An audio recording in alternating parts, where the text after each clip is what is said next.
Assalamualaikum warahmatullahi wabarakatuh. Perkenalkan kami dari kelompok 8 ingin mempresentasikan tentang Albert Bandura.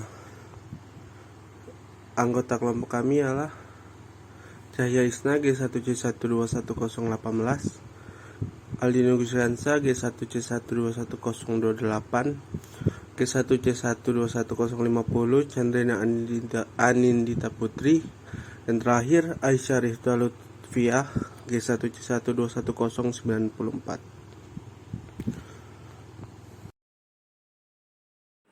Baiklah, sebelum kita masuk pada materi inti, kita akan sedikit mengulas kembali terkait biografi atau biodata dari tokoh Albert Bandura. Jadi, siapakah Albert Bandura itu?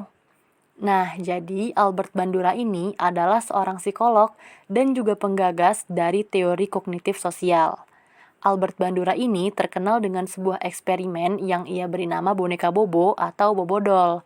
Jadi, apa sih itu eksperimen boneka Bobo atau eksperimen Bobodol? Nah, jadi eksperimen boneka Bobo ini adalah eksperimen yang dimana terdapat pembelajaran yang dapat diperoleh dari mencontoh suatu tindakan atau dapat disebut dengan istilah modeling study. Terkait biografi singkatnya, jadi Albert Bandura ini lahir di Mundare, Alberta, Kanada, tepatnya pada tanggal 4 Desember pada tahun 1925. Dan juga beliau ini meninggal tepatnya di Stanford, California, Amerika pada tanggal 26 Juli tahun 2021. Jadi Albert Bandura ini adalah keturunan Polandia dan Ukraina, yang dimana ayahnya ini berasal dari Polandia dan ibunya yang berasal dari Ukraina. Terkait masa kecil atau masa remajanya, jadi Albert Bandura ini masa kecil dan masa remajanya itu dihabiskan di desa kecil. Jadi keterbatasan pendidikan di kota terpencil seperti itu menyebabkan Bandura ini menjadi seseorang yang mandiri dan memiliki motivasi dalam hal belajar. Dan sifat-sifat yang berkembang ini terbukti pula sangat membantu dalam karirnya yang panjang. Nah, Bandura ini pernah menempuh pendidikan di sekolah kecil yang hanya memiliki 2 orang guru. Jadi menurut tokoh satu ini, karena terbatasnya akses ke sumber daya pendidikan, maka para siswa harus bertanggung jawab atas pendidikan mereka sendiri. Setelah itu, Albert Bandura ini kemudian melanjutkan pendidikannya di University of British Columbia. Jadi pada awalnya, Bandura ini memilih jurusan ilmu biologi, dan minatnya dalam psikologi itu terbentuk secara tidak sengaja. Nah, setelah 3 tahun dia menempuh pendidikan, Bandura ini pun meraih gelar sarjana pada tahun 1949. Yang kemudian, ia juga meraih gelar master dalam bidang psikologi tepatnya pada tahun 1951 hingga setahun berikutnya setelah itu, ia pun juga meraih gelar dokter atau PhD dalam bidang psikologi klinis. Nah, setelah lulus, Bandura ini diterima bekerja di Stanford University. Dan saat itu juga, berbagai penelitian itu mulai dijalankan dikembangkan. Tepatnya pada tahun 1964, Albert Bandura ini dilantik sebagai profesor dan kemudian pada tahun 1980, ia juga mendapatkan anugerah American Psychological Association untuk kategori Distinguished Scientific Contribution pada tahun 1980. Baiklah, selanjutnya yaitu teori belajar sosial. Teori yang tercipta karena kritikannya atas teori Skinner yang menekankan pada subjek hewan bukan pada manusia yang berinteraksi satu sama lain. Manusia berpikir dan mengatur tingkah lakunya sendiri. Banyak aspek fungsi kepribadian melibatkan interaksi orang satu dengan orang lain. Teori ini didasarkan pada konsep yang pertama yaitu determinis resiprokal. Pendekatan yang menjelaskan tingkah laku manusia dalam bentuk timbal balik yang terus-menerus antara determinan, kognitif, dan behavioral dan lingkungan. Yang kedua yaitu tanpa penguatan atau reinforcement. Penting dalam menemukan apakah sesuatu tingkah laku akan terus terjadi atau tidak. Yang ketiga yaitu pengaturan diri atau berpikir atau kognisi dan regulasi diri. Manusia meregulasi tindakan mereka melalui faktor-faktor internal. self-observation, judgmental process, self-reaction, dan faktor eksternal yaitu fisik dan sosial. Struktur kepribadian. A. Sistem self. Self system. Self diakui sebagai struktur kepribadian saling determinis, menempatkan semua hal saling berinteraksi, di mana pusat atau pemulanya adalah sistem self. Sistem self itu bukan unsur psikis yang mengontrol tingkah laku, tetapi mengacu ke struktur kognitif yang memberi pedoman mekanis dan seperangkat fungsi-fungsi persepsi, evaluasi, dan pengaturan tingkah laku. Pengaruh self otomatis atau mengatur tingkah laku secara otonom, tetapi self menjadi bagian dari sistem interaksi resiprokal. B. Regulasi diri. Manusia mempunyai kemampuan berpikir, dan kemampuan itu mereka memanipulasi lingkungan sehingga terjadi perubahan lingkungan akibat kegiatan manusia. Balikannya, dalam bentuk determinis, resiprokal berarti orang dapat mengatur sebagian dari tingkah lakunya sendiri.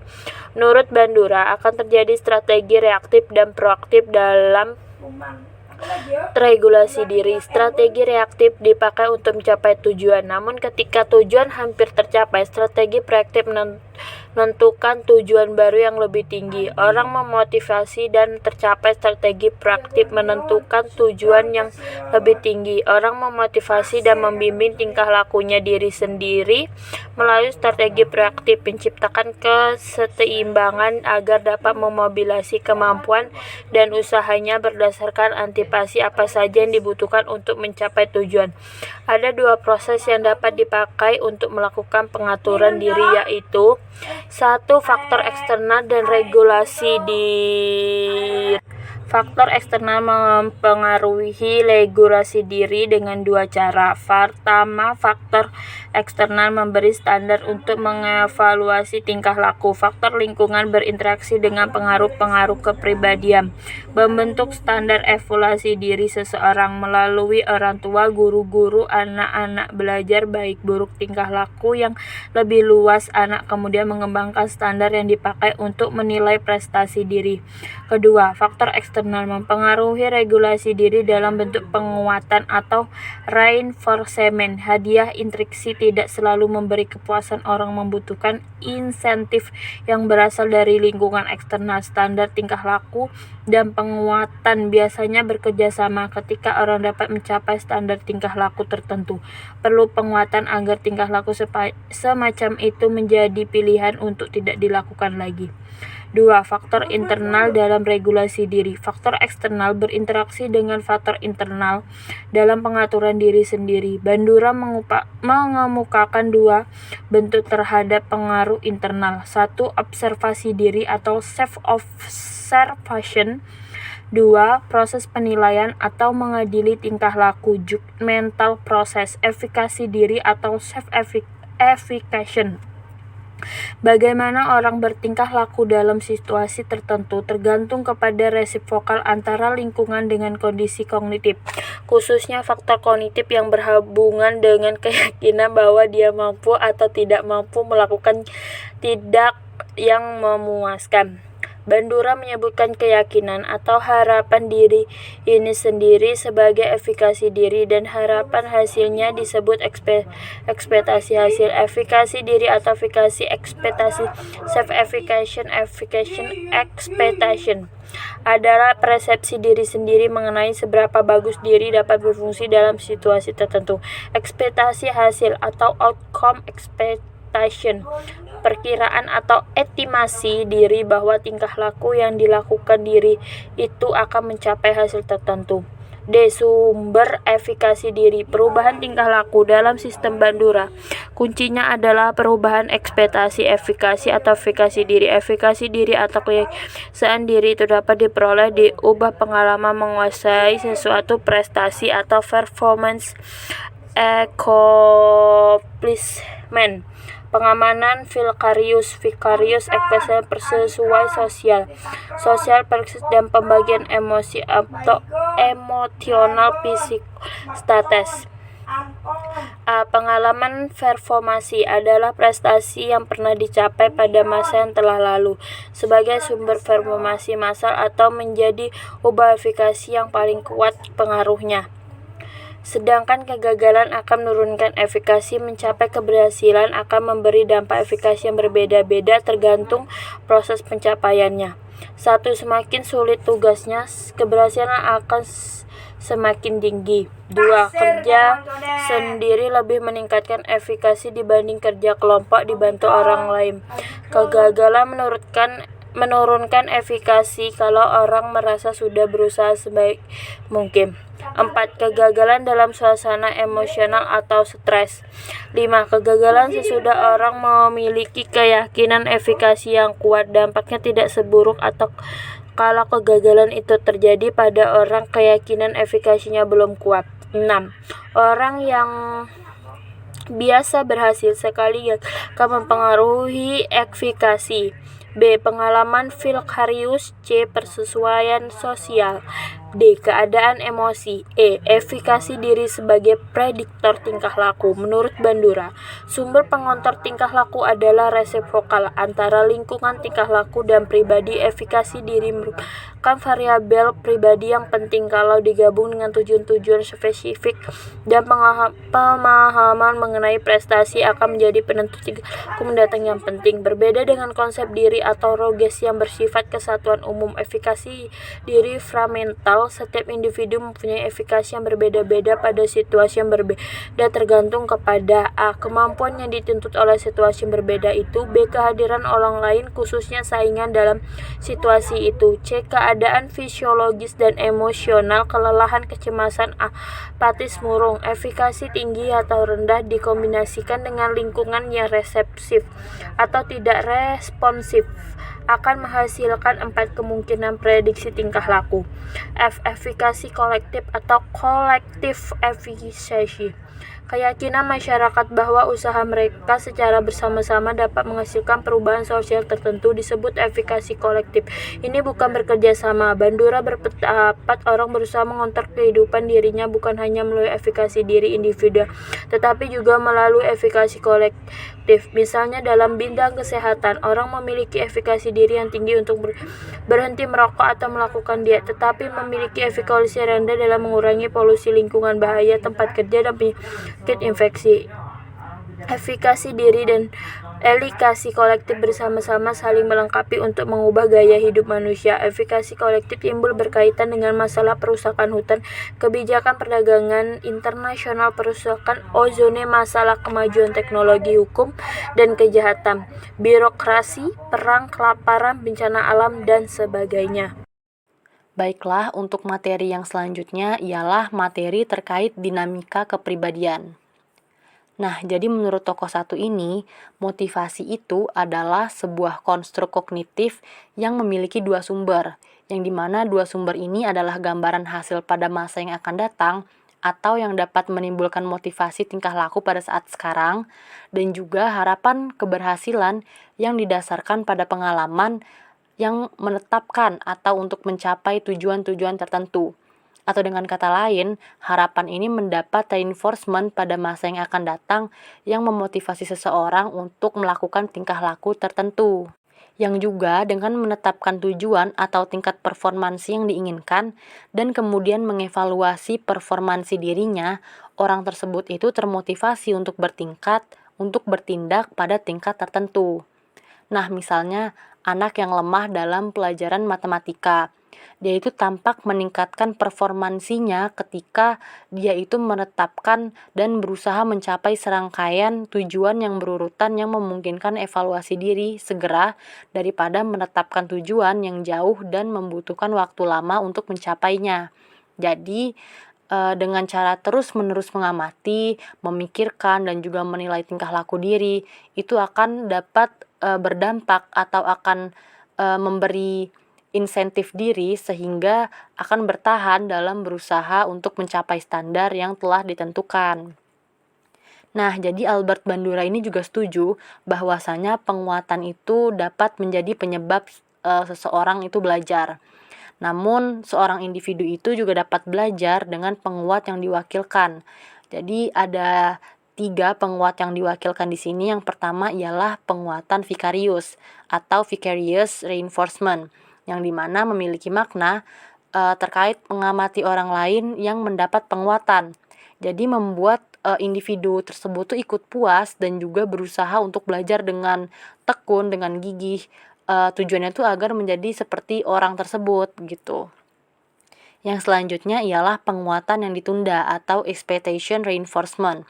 Jadi contohnya itu adalah orang yang terus-menerus itu dia berbuat tanpa mendapat penguatan karena ia yakin akan mendapat penguatan yang sangat memuaskan pada masa depan atau pada masa yang akan datang, pada momen yang akan datang. Nah, yang terakhir ialah tanpa penguatan atau beyond reinforcement. Jadi, individu ini belajar tanpa ada reinforcement sama sekali. Jadi, ini mirip dengan konsep otonomi fungsional dari Allport. Nah, jadi ekspektasi penguatan itu dapat dikembangkan dengan mengenali dampak dari tingkah laku, yang dimana pengamatan terhadap praktek mengganjar dan menghukum tingkah laku individu lain yang ada di lingkungan sosial dan mengganjar dan menghukum tingkah laku dari dirinya sendiri. Jadi individu itu mengembangkan standar pribadi yang berdasarkan pada standar sosial melalui interaksinya dengan orang tua, dengan guru, dan teman sebayanya. Jadi individu itu dapat mengganjar dan menghukum tingkah laku sendiri itu dengan menerima diri atau mengkritik dirinya sendiri. Jadi ada dua cara. Nah, untuk penerimaan dan kritik diri ini sangat besar perannya dalam membimbing tingkah laku individu, sehingga tingkah laku individu itu dapat menjadi tetap atau bersifat konsisten, tidak terus-menerus atau dapat berubah-ubah, itu akibat adanya dari perubahan sosial. Jadi dapat dipengaruhi oleh perubahan sosial. Nah, dalam sebuah penelitian yang ditemukan, anak-anak yang diganjar atau yang diberi hukuman dan juga yang dipuji untuk pencapaian yang relatif rendah, itu mereka cenderung akan tumbuh dan mengembangkan sikap self-reward yang murah dibandingkan dengan anak yang standar pencapaiannya itu lebih tinggi. Nah, begitu pula dengan anak yang mengamati model yang diganjar pada standar pencapaian yang rendah, maka dia akan menjadi seorang individu yang ketika dewasa yang dia itu memiliki sikap yang murah dalam mengganjar diri sendiri dibandingkan dengan anak yang mengamati model dengan standar yang cenderung ganjaran itu tinggi. Baiklah, selanjutnya adalah perkembangan kepribadian. Yang pertama yaitu belajar melalui observasi. Menurut Bandura, kebanyakan belajar terjadi tanpa reinforcement yang nyata. Belajar melalui observasi jauh lebih efisien dibanding belajar melalui pengalaman langsung. Peniruan atau modeling. Modeling melibatkan penambahan dan atau pengurangan tingkah laku yang teramati. Menggeneralisir berbagai pengamatan sekaligus melibatkan proses kognitif. Yang kedua yaitu modeling tingkah laku baru. Stimuli berbentuk tingkah laku model ditransformasi menjadi gambaran mental, dan yang lebih penting ditransformasi menjadi simbol verbal yang dapat diingat kembali suatu saat nanti. Yang kedua yaitu modeling mengubah tingkah laku lama.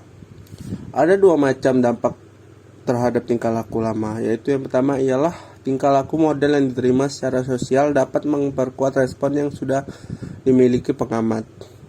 Yang kedua, tingkah laku model yang tidak diterima secara sosial dapat memperkuat atau memperlemah pengamat untuk melakukan tingkah laku yang tidak diterima secara sosial. Tergantung apakah tingkah laku model itu diganjar atau dihukum. Modeling simbolik. Film dan televisi yang menyajikan contoh tingkah laku yang tak terhitung yang mungkin mempengaruhi pengamatnya. Yang kedua yaitu modeling conditioning. Dapat digabung dengan conditioning klasik menjadi conditioning klasik vicarious atau biasa disebut juga vicarious classical conditioning. Pengamat mengobservasi model tingkah laku emosional yang dapat penguatan. Muncul respon emosional yang sama di dalam diri pengamat, dan respon itu ditunjukkan ke objek yang ada di dekatnya. Saat dia mengamati model itu, atau yang dianggap mempunyai hubungan dengan objek yang menjadi sasaran emosional model yang diamati. Yang ketiga yaitu faktor-faktor penting dalam belajar melalui observasi. Menurut Bandura, ada 4 proses penting agar belajar melalui observasi dapat terjadi, yakni yang pertama yaitu perhatian atau attention process. Sebelum meniru orang lain, perhatian harus dicurahkan ke orang itu. Yang kedua, representasi atau representation process. Tingkah laku yang akan ditiru harus disimbolisasikan dalam ingatan, baik dalam bentuk verbal maupun dalam bentuk gambaran atau imajinasi. Peniruan tingkah laku model atau behavior production process. Sesudah mengamat dengan penuh perhatian dan memasukkannya ke dalam ingatan, orang lalu bertingkah laku. Dan yang terakhir yaitu motivasi dan penguatan motivation dan reinforcement process. Belajar melalui pengamatan menjadi efektif kalau pembelajar memiliki motivasi yang tinggi untuk dapat melakukan tingkah laku modelnya. Yang keempat dan terakhir yaitu dampak belajar. Konsekuensi dari suatu respon mempunyai 3 fungsi, yaitu yang pertama adalah memberi informasi mengenai dampak dan tingkah laku. Informasi ini dapat disimpan untuk dipakai membimbing tingkah laku pada masa yang akan datang. Yang kedua yaitu memotivasi tingkah laku yang akan datang. Menyajikan data sehingga orang dapat membayangkan secara simbolik hasil tingkah laku yang akan dilakukannya, dan bertingkah laku sesuai dengan peramalan yang dilakukannya. Dan yang terakhir adalah penguat tingkah laku. Keberhasilan akan menjadi penguat sehingga tingkah laku menjadi berpeluang diulangi. Sebaiknya, kegagalan akan membuat tingkah laku cenderung tidak diulang. Nah, pengaplikasian kedua ada psikoterapi. Sama halnya dengan respon emosi yang dapat diperoleh secara langsung atau secara vicarious, menghilangkan tingkah laku yang tidak dikehendaki dapat dilakukan secara langsung atau secara vicarious pula. Penakut dapat mengubah rasa takutnya dengan melihat model yang tanpa rasa takut berinteraksi dengan hal yang ditakutkan itu. Nah, secara umum, terapi yang dilakukan Bandura itu adalah terapi kognitif sosial. Nah, tujuannya itu untuk memperbaiki regulasi diri melalui pengubahan tingkah laku dan mempertahankan perubahan tingkah laku yang terjadi. Nah, ada tiga tingkatan keefektifan suatu treatment, yaitu yang pertama ada tingkat induksi perubahan. Nah, treatment itu dikatakan efektif kalau dapat mengubah tingkah laku. Misalnya, terapi menghilangkan takut ketinggian penderita akrofobia sehingga dia berani naik tangga yang tinggi. Nah, yang kedua itu ada tingkat generalisasi. Nah, treatment yang lebih tinggi dari tingkat induksi perubahan ialah tingkat generalisasi. Nah, memungkinkan terjadinya generalisasi, penderita akrofobia itu bukan hanya berani naik tangga, dia juga akan berani naik lift, naik kapal terbang, dan membersihkan kaca dari gedung bertingkat. Nah, yang tingkat selanjutnya adalah tingkat pemeliharaan. Sering terjadi tingkah laku positif hasil terapi berubah kembali menjadi tingkah laku negatif, khususnya pada tingkah laku habit negatif, merokok, alkoholik, dan narkotik. Nah, terapi mencapai tingkat efektif yang tertinggi kalau hasil induksi dan generalisasi dapat terpelihara dan tidak berubah menjadi negatif. Nah, kemudian Bandura itu mengusulkan 3 macam pendekatan treatment, yaitu latihan penguasaan atau desensitasi modeling, kemudian modeling terbuka, dan modeling simbolik. Nah, desensitasi modeling ini mengajari klien untuk menguasai tingkah laku yang sebelumnya tidak bisa dilakukannya, misalnya karena ia takut. Terus treatment counseling dimulai dengan membantu klien mencapai relaksi yang mendalam. Kemudian konselor itu meminta klien membayangkan hal yang menakutkannya secara bertahap. Misalnya ular. Nah, dibayangkan oleh klien melihat ular mainan di etalis toko. Nah, kalau klien itu dapat membayangkan kejadian itu tanpa rasa takut, mereka itu akan diminta membayangkan bermain-main dengan ular mainan, kemudian melihat ular di kandang kebun binatang, kemudian menyentuh ular, sampai akhirnya menggendong ular.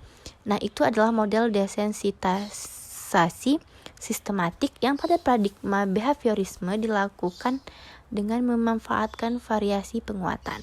Nah, Bandura memakai ini dalam pikiran karena teknik ini itu terkadang disebut modeling kognitif tanpa memakai penguatan yang nyata.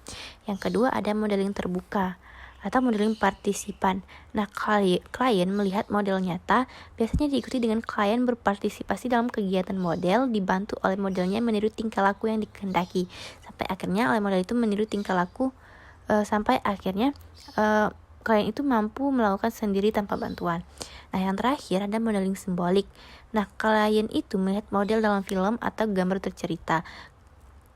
Kemudian melihat model mereka itu akan mendapatkan kepuasan dengan melihat gambar tersebut dan mendorong mereka untuk mencoba atau meniru tingkah laku modelnya. Nah, ketika hasilnya dibandingkan, desensitisasi modeling dan modeling simbolik itu relatif sama kekuatannya untuk menghilangkan rasa takut. Akan tetapi yang paling berhasil menghilangkan rasa takut adalah modeling partisipan. Dan yang terakhir ada metodologi. Nah,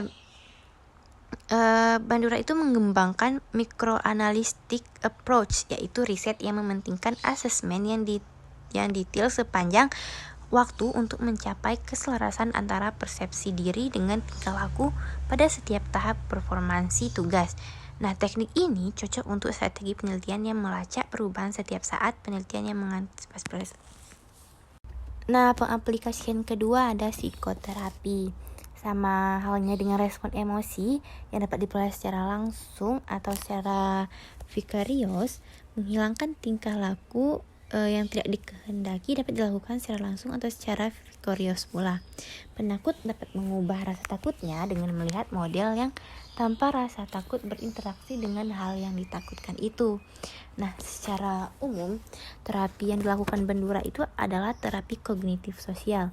Nah, tujuannya itu untuk memperbaiki regulasi diri melalui pengubahan tingkah laku dan mempertahankan perubahan tingkah laku yang terjadi. Nah, ada tiga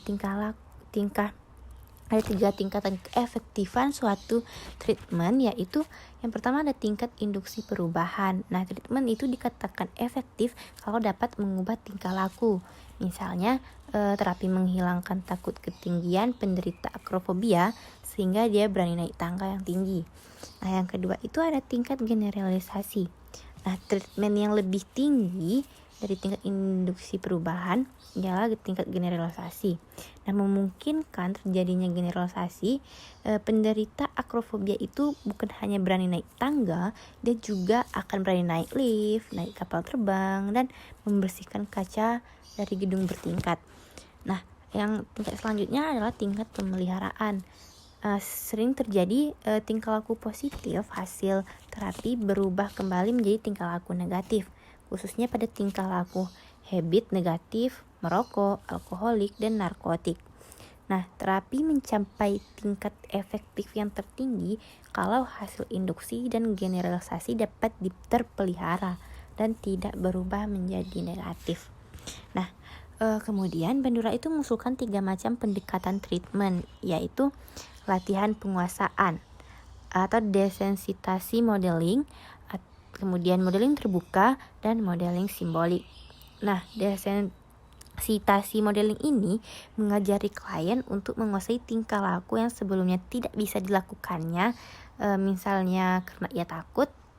Terus treatment counseling dimulai dengan membantu klien mencapai relaksi yang mendalam. Kemudian konselor itu meminta klien membayangkan hal yang menakutkannya secara bertahap. Misalnya ular. Nah, dibayangkan oleh klien melihat ular mainan di etalis toko. Nah, kalau klien itu dapat membayangkan kejadian itu tanpa rasa takut, mereka itu akan diminta membayangkan bermain-main dengan ular mainan, kemudian melihat ular di kandang kebun binatang, kemudian menyentuh ular, sampai akhirnya menggendong ular. Nah, itu adalah model desensitisasi sistematik yang pada paradigma behaviorisme dilakukan dengan memanfaatkan variasi penguatan. Nah, Bandura memakai ini dalam pikiran karena teknik ini itu terkadang disebut modeling kognitif tanpa memakai penguatan yang nyata. Yang kedua ada modeling terbuka atau modeling partisipan.